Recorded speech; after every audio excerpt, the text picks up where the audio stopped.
మనం 7 పాయింట్స్ వ్యూలో 6 points already చెప్పేసుకున్నాం. స్థితప్రజ్ఞత, సచ్చిదానందము, సాక్షణ్యత్వము.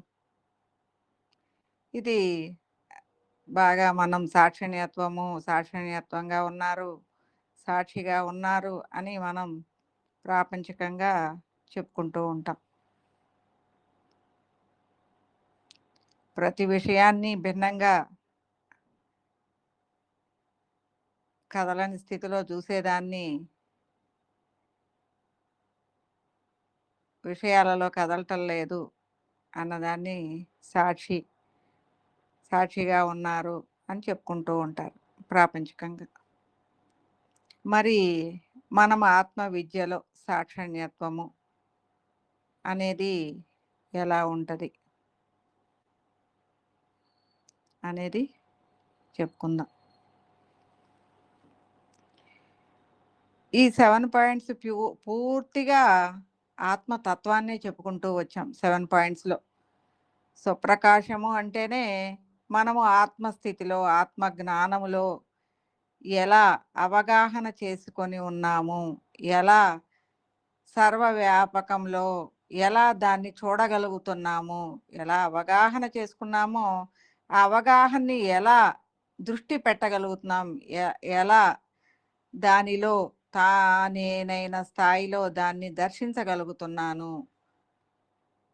అనుభూతాత్మకంగా ఏ జ్ఞానాన్నైతే నేను అనుభవిస్తూ ఈ సర్వంలో ఉన్న ప్రతి దానిలో నేనున్నాను అన్న సర్వజ్ఞతని కలిగి ప్రతి దానిలో అవగాహనే కాదు, అందులో ఉండి అన్నిటినీ కూడా చూస్తున్నది కూడా నేనే అని సర్వశక్తి సంపన్నంగా ఉన్న నేను ప్రతిదానిని నా ముందు జరిగే ప్రతిదాన్ని కూడా దుఃఖరాహిత్య భావనతో, అంటే సృష్టి స్థితి లయాత్మకంగా ప్రతిదీ నా నుంచే జరుగుతున్నాయి అన్న అవగాహన అనేది స్థిత ప్రజ్ఞతనిస్తూ దేనిలో కూడా ఈ మన యొక్క స్థితిగతులన్నీ కూడా ఈ సత్వైపు ప్రయాణం చేస్తూ ఏదైతే ఎప్పటికీ ఎల్లప్పటికీ నిలిచి ఉంటుందో, ఈ సత్యమైనది నిత్యమైనది ఏదై ఉందో, ఆ నిర్మల శాంతి ప్రకాశానంద స్థితి ఏదై ఉందో ఆ సచ్చిదానందంగా నిలబడి మనం దర్శించుకుంటూ ఉన్నాం. మరి ఇలా దర్శించుకుంటూ ఎలా ఉన్నావు నీవు ఈ ఆత్మ విద్యలో? నీ ప్రయాణము అనేది నేను ఆత్మస్థితిని తెలుసుకోవాలి, నేను ఆత్మస్థితిలో పయనించాలి, ఈ ఆత్మస్థితిని పయనిస్తూ ప్రతిదాన్ని అవగాహన చేసుకుంటూ పయనిస్తూ ఉన్నాం. నీ అడుగడుగులో నీ దృష్టి అనేది నీలో ఉన్న ప్రతి దానిని, ప్రతి ఆలోచనని, ప్రతి వాసనా బలాన్ని, ప్రతి కర్మని అవగాహన చేసుకుంటూ ప్రయాణిస్తూ ఉన్నాం. ఈ ఆత్మస్థితిలో కూడా అనేక సూక్ష్మమైన స్థితిగతులన్నిటినీ కూడా అవగాహన చేసుకుంటున్నావు. నీ ఆత్మస్థితి అనేది ఈ పాంచభౌతిక దేహాన్ని ఎలా నడిపిస్తుంది అనే దాన్ని అర్థం చేసుకుంటూ అన్నిటిలో ఉన్నది నీవుగానే ఉంటూ అన్నిటిలో ఉన్న వాటన్నిటినీ కూడా నీ రూపంగానే దర్శిస్తూ, ఇక్కడ రూపము అంటే హృదయము, నీ రూపంగానే దర్శిస్తున్నావు. సమస్తములో నువ్వు నిలబడి ఉన్నావు. సమస్తములో నిలబడి ఉన్న నీకు నీ చుట్టూ ఉన్న అన్నీ కూడా అర్థమవుతూ ఉన్నాయి.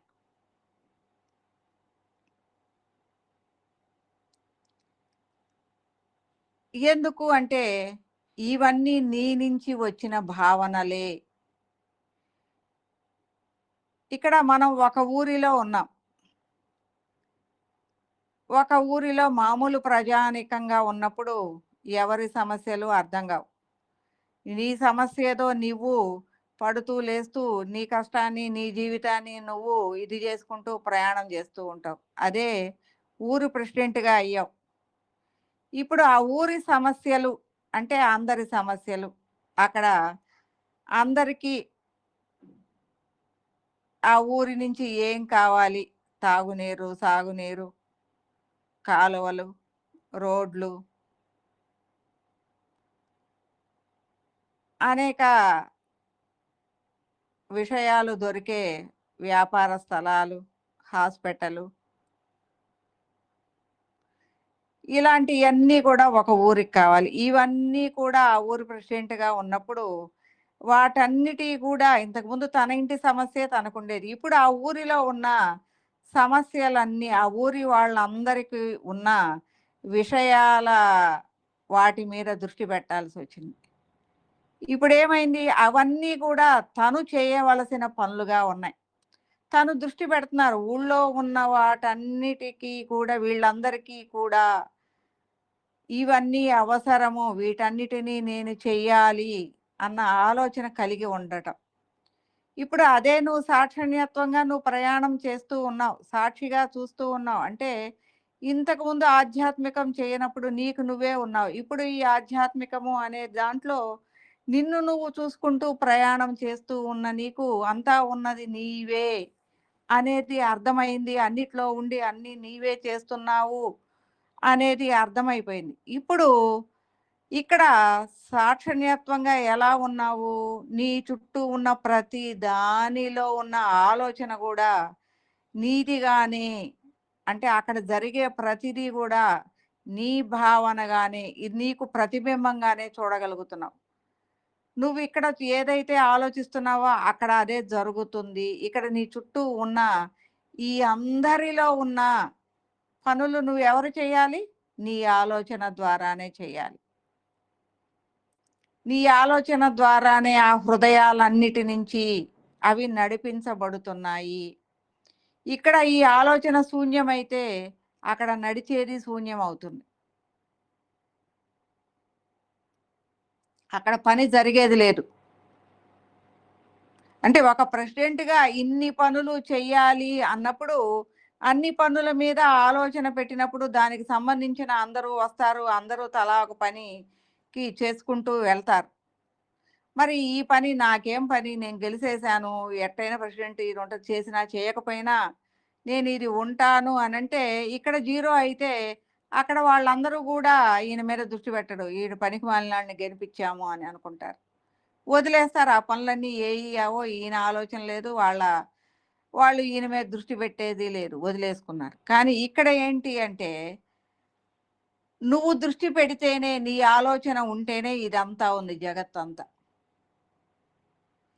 అలాగే ఈ మొత్తాన్ని గూడా ఆత్మస్థితిలో నువ్వున్నప్పుడు, నీ ఆలోచన ఉన్నప్పుడే ఇదంతా జరుగుతూ ఉంది. అంటే కలలో నువ్వెలా ఉన్నావు? నువ్వు నిమిత్త మాత్రంగా ఉన్నావు. నీ కల నడుస్తూ ఉంది. ఈ కల నడుస్తూ ఉంది.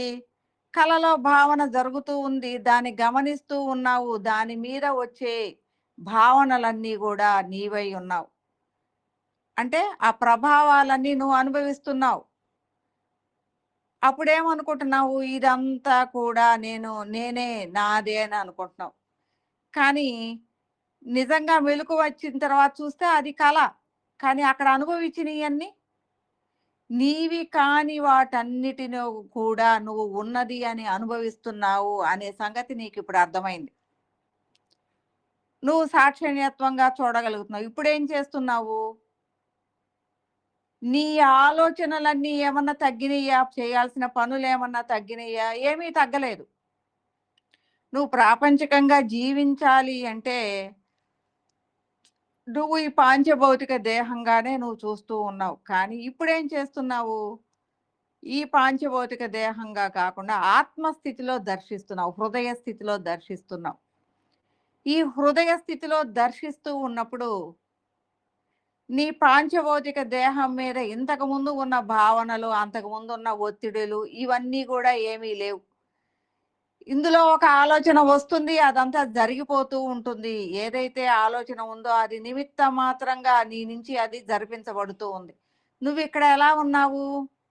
శూన్యంగా ఉన్నావు. నీలో కదలిక లేదు.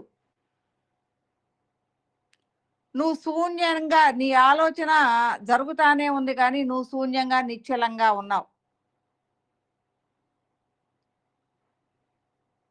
నీ హృదయంలో ఆలోచన ద్వారా అదంతా నడుస్తూనే ఉంది. నువ్వు నిమిత్త మాత్రంగానే ఉన్నావు. నువ్వు లౌకికంగా లేవు, అలౌకికంగా ఉన్నావు. తురీయ స్థితిలో ఉన్నావు. నువ్వు శూన్యంగా ఉన్నావు.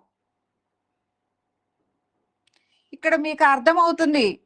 ఎప్పుడైతే సాక్షణ్యత్వ స్థితిలోకి మనం వచ్చామో, నేను ఇక్కడ శూన్యంగా, నీ శూన్యత్వాన్ని నువ్వు అనుభవిస్తూ ఉంటావు. నీలో ఏ ఆలోచనలు ఉండవు. ఏది ఉండదు. కానీ ఏది ఉండకుండా నువ్వు ఉన్నావా అంటే ఉంటాయి. నీలోకి ఒక ఆలోచన వస్తుంది. ఆ ఆలోచన ద్వారా ఆ భావన నడిపించబడుతూ ఉంటుంది. కలలో నీకు భావన ఉంటేనే నీకు అక్కడ కల వచ్చింది. అలాగే ఈ దేహము లేని స్థితిలో నువ్వు ఉన్నావు, నిద్రావస్థలో ఉన్నావు.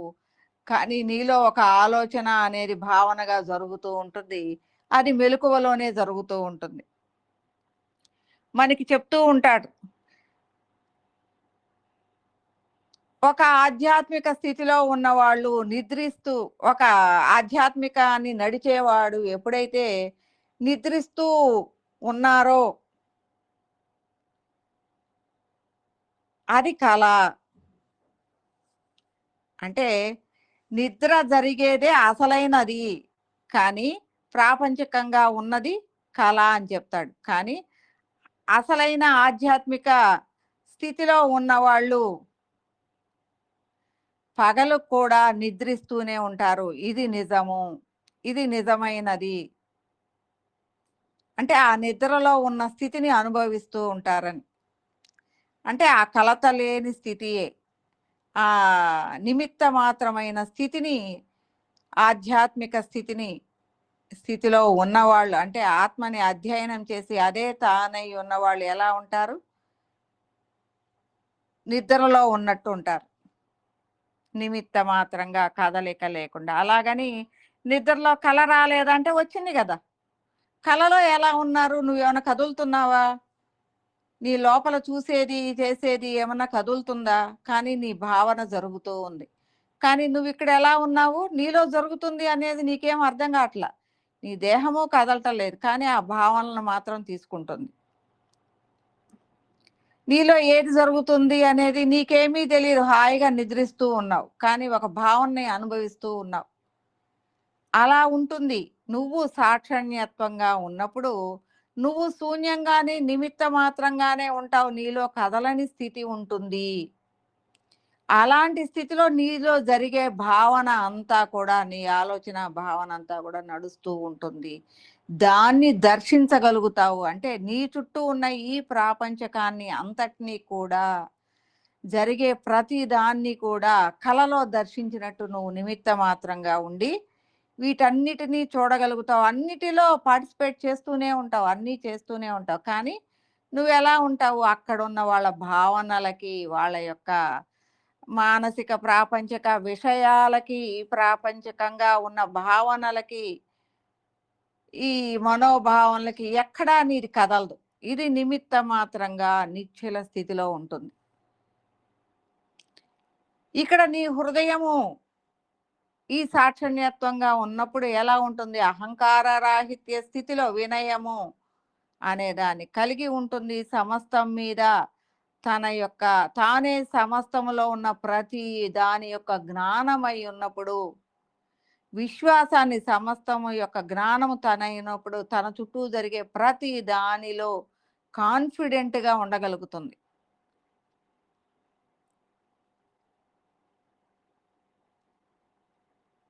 అంటే ఏది కలత చెందించదు తనని. తన ముందు జరిగే ప్రతిదీ తనకి తెలిసిన విధంగానే సృష్టి స్థితి లయాత్మకంగా జరిగే ప్రతి దానిలో కూడా తన యొక్క తనకి తెలిసే జరుగుతుంది. ఒక నిమిత్త మాత్రంగా విశ్వాసాన్ని కలిగి ఉంటుంది. అలాగే ప్రతి దానిలో గూడా నేనైన స్థితిలో భావోన్నతంగా ఉంటుంది. అంటే అక్కడ జరిగే ప్రతి భావన తందే. తన ఆలోచన ద్వారానే జరుగుతుంది. అది గూడా తన హృదయమే అయ్యుంది. అలాగే ఏది తనకంటే భిన్నంగా లేదు. ప్రతిదీ ప్రియత్వంగానే ప్రతిస్పందనాత్మకంగా సమస్తములోనూ తన ఆలోచన ద్వారానే నడిపిస్తూ ఉంటుంది. శివుడు ఆజ్ఞ లేనిదే చీమైనా కుట్టదు అన్నట్లుగా ప్రతి దాని యొక్క స్పందనని ప్రతిస్పందనాత్మకంగా తీసుకోగలుగుతుంది. దానికి మరలా దాన్ని అందించగలుగుతుంది. దాని యొక్క ప్రతి ఆలోచనకి అనుగుణంగా అందించగలుగుతుంది. ఇప్పుడు ఒక తల్లి ఉంది. తనకు 10 మంది పిల్లలున్నారు ఇంట్లో. వాళ్ళందరూ అడగకుండానే ఆ తల్లికి 10 మంది ఏం తింటారు? ఎలా ఎప్పుడు ఏమి ఏ టైంకి ఏం తింటారు? ఎలా ఉంటారు? ఎలాంటి పనులు చేస్తారు? ఎవరు ఎంత తెలివిగల్లాళ్ళు? ఎవరు ఆటలాడతారు? ఎవరు చదువుకుంటారు? ఎవరు ఏ టైంలో ఎలా ఉంటారు? ఈ 10 మంది సంగతి ఆ తల్లికి తెలుసు. ఎందుకు అంటే వాళ్ళందరినీ చిన్నప్పటి నుంచి పెంచుకొచ్చింది. ప్రతి వాళ్ళ యొక్క ఆలోచన ఆ తల్లికి తెలుసు. వాళ్ళందరిలో జరిగే ఆలోచన విషయాలు కూడా తనకి అవగాహనగానే ఉంటుంది. అలాగే సమస్తములో నువ్వు సాక్షిణ్యత్వంగా ఉన్నప్పుడు, సాక్షిగా ఉన్నప్పుడు నువ్వు ఎంతవరకు దృష్టి పెట్టగలవో, నీలో ఎంతవరకు నీ వ్యాపకత్వం ఉందో అంతవరకు ఉన్న నీ హృదయంలో ఈ భావోన్నత ప్రియత్వాలు నీలో కలిగే ఉంటాయి. వీటన్నిటిలో వినయ విశ్వాస భావోన్నత ప్రియత్వం నీవే అయి ఉంటుంది. ఇదంతటిని ప్రియత్వ స్పందన ప్రతిస్పందనలు కలిగి ఉంటుంది. ఎందుకంటే తన భావనలే, తన హృదయమే అది. తనకంటే భిన్నంగా లేదు. తన నుంచి జరిగేదే ఇదంతా కూడా అనేది తాను నిమిత్త మాత్రంగానే ఉండి దర్శిస్తూ ఉంటుంది.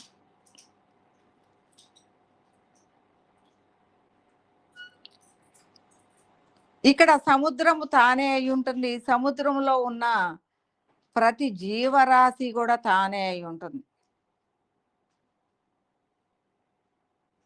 ఈ ప్రతి జీవరాశి యొక్క కదలిక తన యొక్క కదలికే అయి ఉంటుంది. ఇన్ని రకాలుగా ఉన్న అందులో పర్వతాలుంటాయి, చెట్లుంటాయి, రకరకాల జీవరాశులుంటాయి. ఇవన్నీ కూడా సముద్రానికి అవగాహనగానే ఉంటాయి. సముద్రంలో ఉన్న ప్రతి పుట్టుక సముద్రానికి అవగాహనగానే ఉంటుంది. కానీ వాటన్నిటికీ అవగాహన ఉంటుందా అంటే, వాటన్నిటికీ అవగాహన ఉండాల్సిన పని లేదు. ఇవన్నీ తనలో నుంచి ఎలా జన్మించినయి, ఎలా వృద్ధి చెందినయి, ఎలా సృష్టి, స్థితి, లయలు ఎలా లయమైపోతున్నాయి, ఇవన్నీ కూడా ఆ సముద్రుడికి అర్థమయ్యే ఉంటుంది. తన యొక్క అవగాహనాత్మకంగానే ఉంటాడు. అంటే అలాగే నీవు ఈ సాక్షణ్యత్వంగా ఉన్నప్పుడు ఈ సమస్తములో జరిగే ప్రతి ఒక్కదానిని కూడా నువ్వు దర్శిస్తూనే ఉంటావు. నువ్వు అనుభవిస్తూనే ఉంటావు. అది నీవే అయ్యుంటావు. ఒక వెన్నెల నీవే అయ్యుంటావు చంద్రుడిలాగా. ఒక సూర్యుడిలాగా ఆ వెలుగు నీవే అయ్యుంటావు. వేడి నీవే అయ్యుంటావు. దాన్ని తీసుకునే జీవరాశులన్నీ గూడా నీవే అయ్యుంటావు. ఇక్కడ లబలబో వేడికి మొత్తుకునే తట్టుకోలేని అన్నీ కూడా నీవే అయి ఉంటావు. ఆ వేడిని తీసుకొని ఆహారాన్ని తయారు చేసుకునేది కూడా నీవే అయి ఉంటావు. వీటన్నిటి అవగాహనలు నీలో ఉన్నాయి.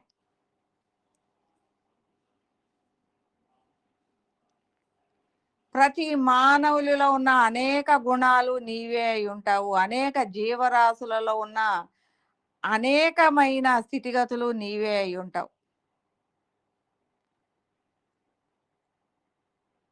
వీటన్నిటిని దర్శిస్తూ ఉన్న నీకు వీటన్నిటి యొక్క హావభావాలు, స్థితిగతులు అవగాహనాత్మకంగా, అనుభూతాత్మకంగా ఉన్నాయి.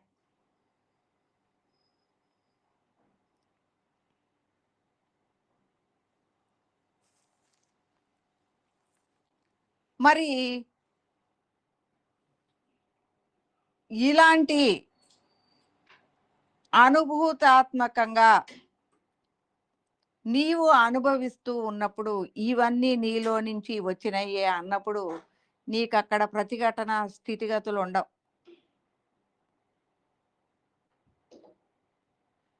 ఎందుకు అంటే ఇప్పుడు మనకి ప్రాపంచికంగా మనకి కొన్ని నచ్చుతాయి. కొంతమంది నచ్చుతారు, కొంతమంది నచ్చరు. కొన్ని విషయాలు నచ్చుతాయి, కొన్ని విషయాలు నచ్చవు. కానీ అదే మన ఇంట్లోకొచ్చేసరికి మనకి భిన్నంగా ఉన్నా కూడా మనం దాన్ని చూస్తూ మెదలకుండా ఊరుకోవాల్సొస్తుంది. అదే బయట వాళ్ళకొచ్చేసరికి అది నచ్చటం లేదు మనకి. దాన్ని విమర్శిస్తూ ఉన్నాం. అదే ఇంట్లో గూడా సేమ్ జరుగుతూ ఉంటుంది. అప్పుడేం జేస్తాం? ఇది మనకి తప్పదు. ఇది మన ఇంట్లో అని దాని దగ్గర మెదలకుండా నిమిత్త మాత్రంగా సర్దుకొని ఊరుకుంటున్నాం. ఎందుకు అంటే ఇది నీది గాబట్టి. అలాగే ఒక అమ్మ తన బిడ్డలు గొడవ చేసినప్పుడు గట్టిగా అరిచి శిక్షిస్తుంది. అదే అమ్మమ్మ దగ్గరకొచ్చేసరికి ఆ బిడ్డ అరిచి గోల చేసినప్పుడు ఈ అమ్మమ్మ నవ్వుకుంటూ ఉంటుంది. ఆ బిడ్డ చేసే అల్లరి చూసి. అదే అమ్మలాగా ఉన్నప్పుడు అమ్మ శిక్షిస్తుంది. అమ్మమ్మ ఆనందిస్తుంది. ఎందుకని? ఆమె తల్లిగా ఇప్పుడే అనుభవ జ్ఞానాన్ని తెచ్చుకుంటూ ఉంది. ఇది ఇట్లా చేస్తే గాని ఆ పిల్ల నేర్చుకోదు. ఆ పిల్ల సరిగా ఉండాలి అంటే అన్నీ సరిగా నేర్చుకోవాలి అని ఆ తల్లి అనుకుంటుంది. అమ్మమ్మ ఏమనుకుంటుంది అంటే తన అమ్మలాగా ఉన్నప్పుడు శిక్షించాను. కానీ ఇప్పుడు అవసరం లేదు. ఎంతో మందిని చూసింది ఆమె. అమ్మమ్మ అయ్యేసరికి తన పిల్లల్లో ఉన్న పిల్లల్ని ఎంతో మంది చూసింది. వాళ్ళ పిల్లల్ని చూసింది. ఇయన్నీ చేయక్కర్లేదు. వయసుతోటి పాటు ఇవన్నీ నేర్చుకుంటారు. విఘ్నతని నేర్చుకుంటారు. స్పెషల్‌గా శిక్షించి నేర్పించక్కర్లేదు అనేది అమ్మమ్మగా ఉన్న ఈమెకి అర్థమవుతుంది గాబట్టి ఈమేం జేస్తుంది? దాన్ని ఎంజాయ్ జేస్తుంది. దాన్ని ప్రియంగా చూడగలుగుతుంది. ఆ పిల్ల జేసే మనవరాలు జేసే విషయాలన్నీ కూడా ప్రేమగా, ప్రియంగా. అలాగే అనుభవ జ్ఞానమున్న ఆత్మజ్ఞాని సమస్తాన్ని ప్రియంగా చూడగలుగుతారు. ప్రతి హృదయాన్ని కూడా ప్రియత్వ స్పందన, ప్రతిస్పందన కలిగి ఉంటారు. మరి ఒక ప్రాపంచికంగా ప్రాపంచికం మీద దృష్టి పెట్టి జీవిస్తున్న వాళ్ళు ప్రతిదీ వేరుగా చూస్తూ ప్రతిఘటన భావంతో తనకి నచ్చింది, నచ్చలేదు, ఇది నేను, అది వాళ్ళు అన్న విడివిడిగా ప్రతిదాన్ని కూడా విడివిడిగా చూడటం మూలంగా అక్కడ అనేక వేరు భావనలు అనేది వాళ్ళని ఎప్పుడూ వేరు చేస్తూనే ఉంటాయి. దేహ భావనలు అనేది వాటిని వేరుగానే ఉంచుతాయి. ప్రతిదీ వేరుగానే. నా స్వభావం ఇలా ఉంది, నీ స్వభావం అలాగా ఉంది అన్న ప్రతిదానిని వేరుగానే చూస్తాయి. ఇక్కడ అన్ని స్వభావాలు ఒక్కటే.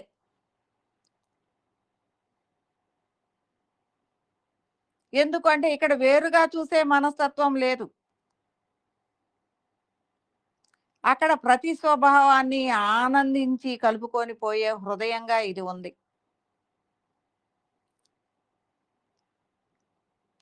కాబట్టి ఎలా ఉంది? ఇది అక్కడ జరిగే ప్రతి దాన్ని కూడా ఎంజాయ్ చేస్తూ, ఆనందిస్తూ ఉంది సాక్షిగా.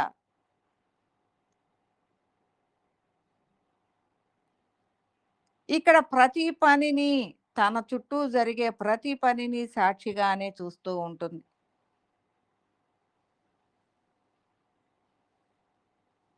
ప్రతిదీ తానే అయ్యున్నట్లుగా ఆనందిస్తూ ఉంటుంది. నిన్న సచ్చిదానందంలో చెప్పాం. భగవంతుడితో అనురక్తి అనేది క్షణక్షణము ఆనందమయమే. క్షణక్షణాన్ని మనం ఆనందిస్తూ ఆ హృదయం రమింపజేసుకుంటూ ఉంటుంది. అంతకంటే ఆనందమైనది ఏదీ లేదు. ఎందుకొస్తుంది ఈ ఆనందం? ఇప్పుడు సాక్షిణ్యత్వంగా ఉన్నాం. ఆ ఆలోచన నీదే అయ్యుంది. నువ్వు చూస్తున్నది ప్రతి దానిని కూడా, ఇది నేను ఇక్కడి నుంచి ఉన్నాను కాబట్టి అది ఉంది. నీ ఆలోచన ఉంది కాబట్టి అది ఉంది, జరుగుతుంది. ఇక్కడ నీ ఆలోచన శూన్యమైనప్పుడు, బింబము అనేది శూన్యమైనప్పుడు ప్రతిబింబం లేదు. ఇక్కడ సముద్రుడు అనేది లేనప్పుడు సముద్రంలో చరాచరం లేదు.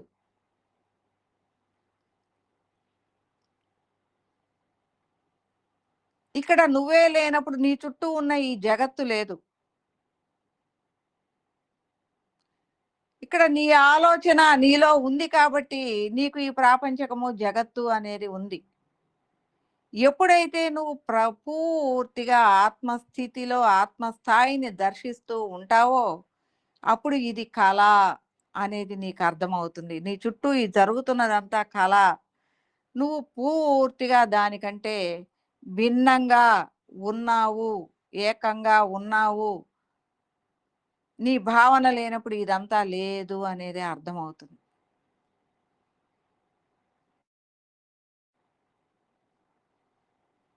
ఇదంతా నీ ఆలోచనే అనేది అర్థమవుతుంది. అక్కడ అది మాయమైపోతుంది. ఈ జరిగేదంతా నిమిత్త మాత్రంగా జరుగుతూ ఉంటుంది. అట్లాగని నీ దేహముతో నువ్వు లేవా అంటే ఉన్నావు. ప్రతిదీ నిర్వహిస్తూనే ఉంటావు. కానీ నువ్వు శూన్యంగా ఉన్నావు. మీరందరూ ప్రయాణించేటప్పుడు మీకు అర్థమవుతూనే ఉంటుంది. నేను కూడా ఈ ఆధ్యాత్మికంలో ఏదో నే ఇందులోకొచ్చిన తర్వాత ఆ ప్రయాణం ఎలా ఉండేది అంటే నిరంతరము భగవంతుడే. నిరంతరము భగవంతుడే. భగవంతుడిని చూడాలి. భగవంతుడిని పట్టుకోవాలి. ఇది చేయాలి. నిజంగా అక్కడ భగవంతుడు ఉన్నాడో లేదో కూడా నాకు తెలీదు. నాకు నిజంగా తెలియదు. నాకు సరిగా అర్థం కాలేదు కాబట్టే నాకు భగవంతుడిని చూడాలి, పట్టుకోవాలి అన్న ఆకాంక్ష ఎక్కువ. అందువలన నిరంతరము దాని మీదే ధ్యాస పెట్టాను. ఇంకా అసలు బయటికెళ్ళాలి, బయట చూడాలి, బయట ఏదన్నా చేయాలి అన్న ఆలోచన లేదు కొన్నాళ్ళు. నిరంతరము భగవంతుడే. బయటికి తలుపు తీయాలి అంటేనే నాకు నచ్చేది గాదు. ఇప్పుడు గూడా ఇంట్లో ఎవరు లేకపోతే టకామని తలుపు లాక్ చేసేసుకుంటా ఇంట్లో కూర్చుంటా. ఎందుకు అనంటే, ఆ లోపల ఉన్న భగవంతుడిని పట్టుకోవాలి అన్న ఆ తపన అనేది ఎలా ఉంటుంది అంటే, నీ లోపలికి పయనింపజేస్తుంది. అలా లోపలికి పయనిస్తూ ఉన్నప్పుడు నీలో ఉన్న ఆ ఏకత్వాన్ని ఇదంతా కూడా ఉంది అంటే ప్రాపంచికమైన ప్రభావాలతో దాని మీదకు దృష్టి ఎళుతుంది. ఉంది, లేదు అన్న ఆలోచన లేదు. నీ లోపలికి నువ్వు వెళుతూ ఉన్నప్పుడు ఇంకే దేని మీద ఆలోచన అనేది ఉండదు. కాబట్టి అదంతా ఏమవుతుంది? ఎప్పుడైతే నీ ధ్యాస నువ్వు భగవంతుడు తప్ప అన్యము లేదు అని అనుకున్నావో, నేనేదో కావాలి, భగవంతుడు కావాలి అని ప్రయాణం చేస్తూ ఉన్నప్పుడు అక్కడ నాకు శూన్యము అనేది అర్థమైంది. ఒక స్థాయికి ప్రయాణం చేసిన తర్వాత ఆ శూన్యత్వాన్ని అనుభవించాను. ఇంకేమీ లేదు. ఇంకేమీ లేదు అన్న భావన నన్ను నిరాశకి గురి చేసింది. నిజంగానే. ఏమీ లేదు. శూన్యంగా ఉన్నాను. ఇదేంటి ఇంతసేటు ఆధ్యాత్మికం చేయాలి అని నేను ఎంత తపన పడ్డాను, రేయింబగళ్ళు భగవంతుడి కోసం వెతుకుతూ ఉన్నాను. ఎతికి, ఎతికి నిజంగా మీరు నమ్ముతారో నమ్మరో నిజంగా నా చెయ్యి ఎప్పుడూ వెతుకుతున్నట్టే ఉండేది. ప్రతి చేతి కింద అందరూ దేవతలు తగిలేవాళ్ళు. అది గూడా తృప్తి పొందేదాన్ని గాదు. ఇంకా లోపల భగవంతుడున్నాడు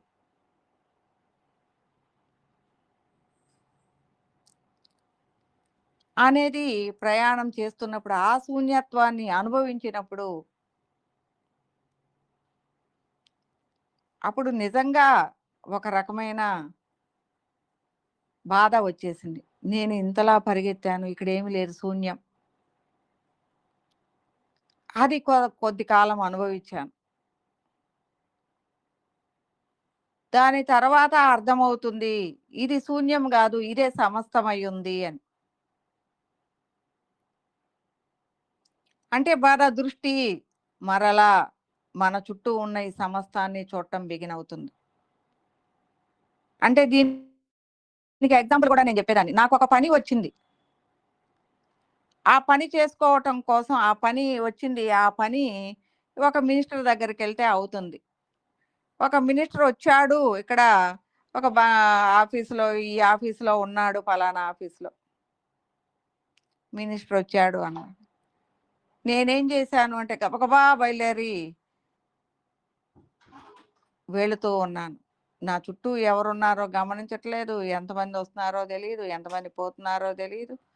నేను గబగబా నాకు అందిన కాడికి వెహికల్ తీసుకొని వెళుతూ ఉన్నాను.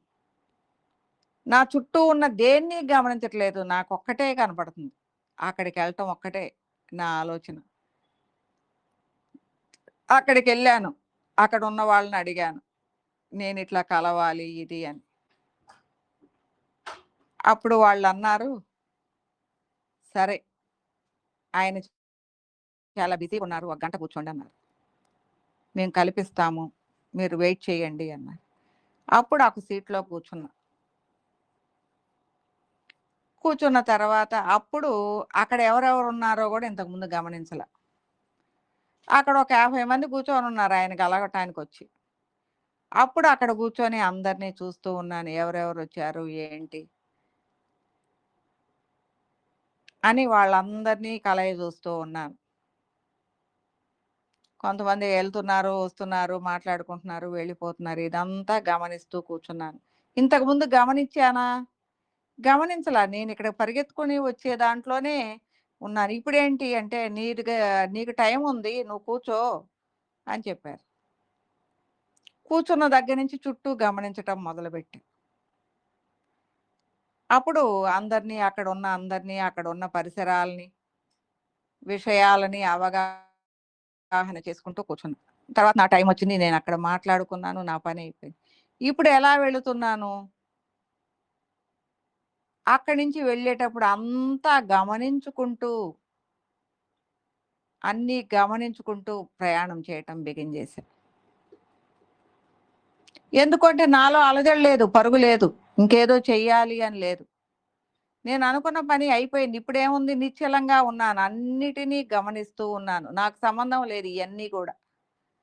నా పనయిపోయింది. నాకు ఇయన్నీ గూడా ఇంతమంది చుట్టూ ఉన్నారు. ఈ రోడ్డు మీద వెళుతున్నారు, వస్తున్నారు. వీటన్నిటితో వేటితోటి సంబంధం లేదు. కానీ అవన్నీ జరుగుతున్నాయి.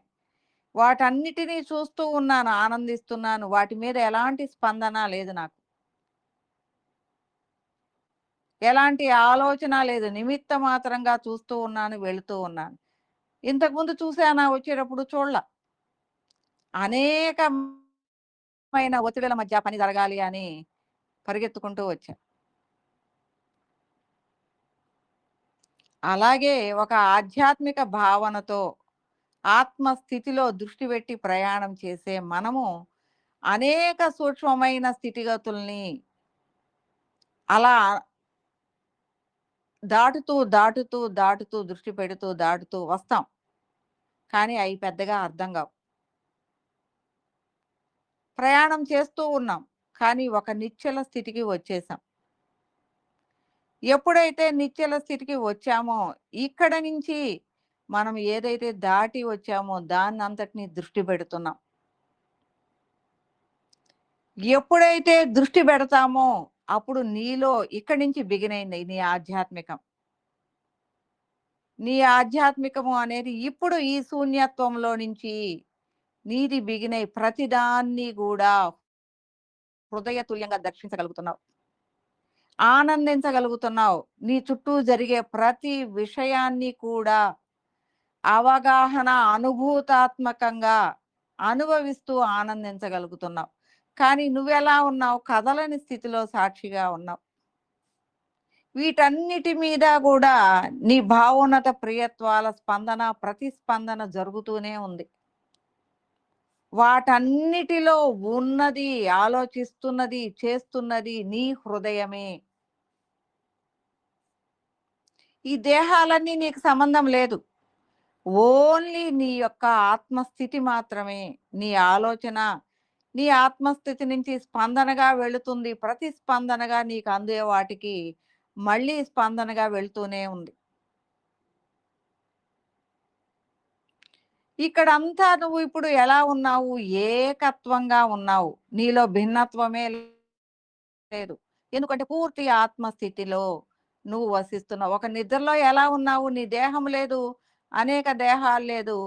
నీ యొక్క కలలో నీ భావన ఎలా అయితే దర్శిస్తూ అయన్నీ భావన అనుభవిస్తున్నావో, ఇక్కడ పూర్తి ఆత్మస్థితిలో, ఏకత్వ స్థితిలో అలాంటి భావనగానే దాన్ని నువ్వు అనుభవిస్తూ ఉన్నావు. దీన్నే అద్వైతము అంటాం. ఏ స్థితి అయితే నువ్వు నీ నుంచి స్పందన, ప్రతిస్పందనాత్మకంగా వీటన్నిటిలోనూ ఏకత్వంగా వాటన్నిటిలోనూ వ్యాపించి వాటన్నిటి యొక్క ప్రకాశత్వమే అక్కడ అజ్ఞానము కాదు, మనోబుద్ధి స్థితులు కాదు, వాటన్నిటిలో ఉన్న ప్రకాశ స్థితే నీదై ఉన్నప్పుడు, నీవే అదై ఉన్నప్పుడు అదే ఈశ్వరత్వము. అక్కడున్న ప్రతి దాని యొక్క స్పందనకి ప్రతిస్పందనాత్మకంగా నీ హృదయము స్పందిస్తూ ఉంటుంది. అక్కడ వాటి ఆలోచనకి నీ యొక్క ప్రతిస్పందన అనేది వాటికి అందుతుంది.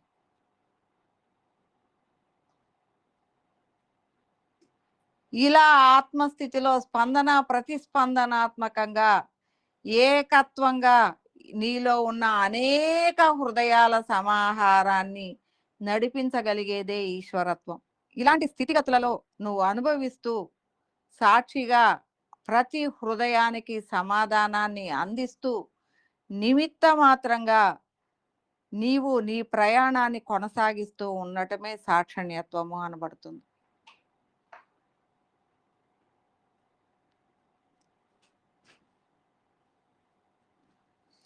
కాబట్టి ఎక్కడ ఏమి జరుగుతుంది, ఏంటి అన్నది అంతా కూడా ప్రతి ఆలోచన నీకు అందుతుంది. ప్రతి చోట జరిగే ప్రతి విషయము నీకు అందుతుంది. అది నీ దృష్టిలోకి వస్తుంది.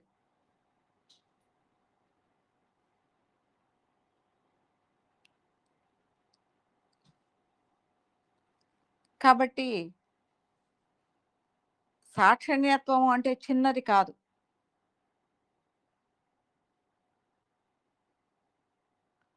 ఒక ఆధ్యాత్మిక స్థితిలో, ఒక అత్యున్నత స్థాయి స్థితిగతులలో నిలబడి ఆ ఈశ్వరత్వ స్థితిని ఏకత్వంగా అనుభవించగలిగేది.